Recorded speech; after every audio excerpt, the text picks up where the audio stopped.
Bonjour, c'est Lucie de formation rédactionweb.com et je vais vous parler aujourd'hui de l'histoire des rédacteurs web. Aujourd'hui, on est en 2025 à l'heure où je tourne cette vidéo et le métier a énormément changé. Et je veux vous faire une deuxième vidéo qui sera qui sont les clients des rédacteurs web en 2025. Mais pour faire cette deuxième vidéo, j'avais besoin de revenir sur l'histoire vraiment de la rédaction web.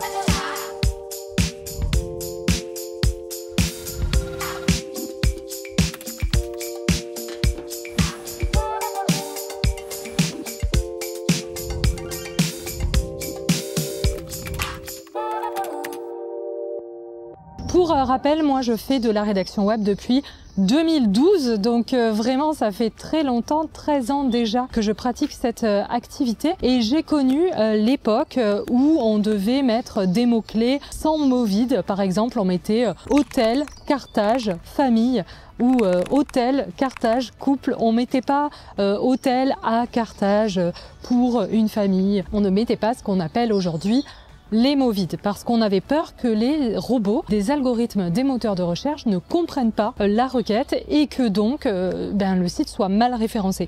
Et c'était le cas à l'époque, en fait, les sites étaient mal référencés s'ils ne bourraient pas de mots-clés. Ensuite, on a compris qu'il fallait mettre beaucoup de texte, donc on a ajouté du texte. Parfois, on a mis des listes entières de mots-clés en blanc, sur fond blanc par exemple, pour que les lecteurs ne le voient pas, mais les algorithmes les détectent. Ensuite, on a commencé à travailler le champ sémantique et l'intention de recherche. Donc on a ajouté du contenu pour essayer de permettre aux algorithmes de comprendre l'intention de recherche des internautes et surtout d'y répondre en positionnant les bonnes pages au bon endroit. Donc récemment, on était plutôt là-dessus, il fallait créer du contenu à forte valeur ajoutée et est arrivée l'intelligence artificielle générative fin 2022 pour le grand public. L'IA générative existait déjà en rédaction web, on avait déjà plein de sociétés qui proposaient des logiciels d'IA générative. Donc pour rappel, on génère du texte. On n'écrit pas avec l'IA, on génère du texte, on génère des caractères qui sont créés à partir de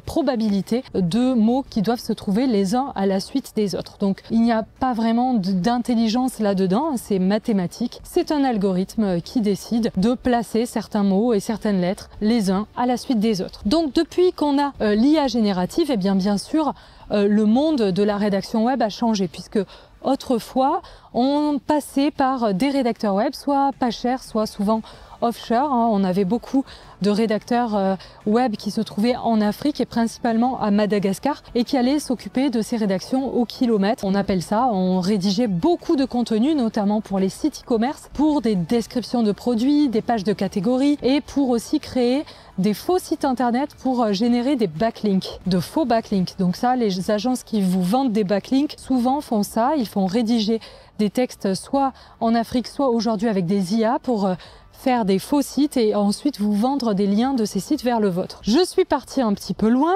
pour vous parler, mais en même temps c'est toute une histoire. C'est l'histoire d'un métier et d'une compétence. Donc forcément, c'est assez long. Il y a encore quelques années, on avait ce qu'on appelait des plateformes de rédaction web. Vous vous en souvenez certainement, il y avait Textmaster, il y avait Textbroker, Scriber, et vous pouviez vous connecter, faire un compte de rédacteur ou rédactrice web dessus, et puis proposer vos textes dessus et les vendre. Vous aviez des commandes, vous répondiez au briefing, et vous étiez rémunéré au nombre de mots en fonction de ce que vous aviez écrit. Ces plateformes sont en train de mourir. Textmaster a disparu, Textbroker ne prend plus de rédacteurs d'après ce que j'ai entendu. Scriber travaille beaucoup avec l'IA générative, c'est normal. C'était les rédacteurs très débutants qui travaillaient là-dessus. Ce n'étaient pas des rédacteurs web freelance. Nous, chez FRW, ça fait longtemps qu'on a laissé tomber les plateformes. C'était très bien pour s'entraîner, pour apprendre à rédiger vite et bien et à répondre à des briefings, mais c'était pas une fin en soi d'aller écrire sur les plateformes. Donc aujourd'hui, les rédacteurs web débutants n'ont plus d'endroit pour s'entraîner. Donc ce qu'il faut faire, c'est plutôt aller rédiger des textes bénévoles et tout ça. Et par rapport à l'IA, est-ce que les rédacteurs web sont mis en concurrence avec l'IA? Alors, la question, c'est la même que celle qu'on aurait pu se poser il y a 10 ans, à savoir, est-ce que les vrais rédacteurs web professionnels sont mis en concurrence avec les rédacteurs offshore qui écrivent au kilomètre sans toute cette approche stratégique avec l'entreprise. Eh bien non, c'est la même chose avec l'IA générative aujourd'hui. Soit vous avez un texte rédigé par une intelligence artificielle qui n'aura aucune valeur par rapport à ce qu'aurait pu répondre une IA. Donc si vous allez sur un site internet pour chercher des réponses à vos questions, mais que vous avez exactement la même réponse sur le site internet que la réponse que vous auriez pu avoir sur votre application de ChatGPT, eh bien vous n'avez plus d'intérêt à aller sur un site web. Donc aujourd'hui, il faut aller plus loin que l'IA.